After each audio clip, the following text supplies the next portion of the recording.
We're back with another episode and this time samahan nyo naman akong tikman ng isa sa favorite nating mga Pinoy with Crave by Cara, kaya tara, kain! Ang all-time favorite nga nating mga Pinoy na ubi cake ay sinamahan pa ng something French ng Crave by Cara. Paano ba naman maliban sa parang nga itong ice cream cake dahil sa kapal ng feeling nito?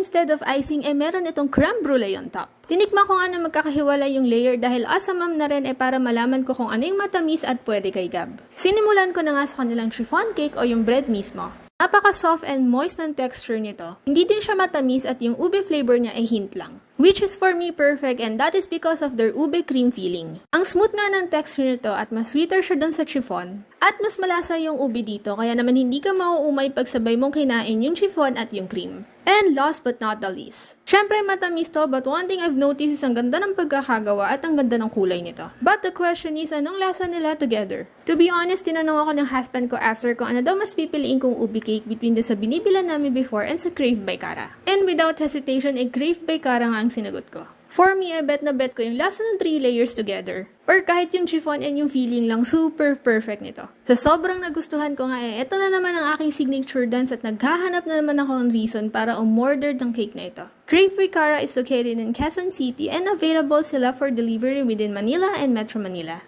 Meron din silang ino-offer na ibang cakes and cookies, kaya ano pang inaantay mo? Order now and experience a fusion of Filipino and French taste with Crave by Cara. Follow Crave by Cara and place your orders now.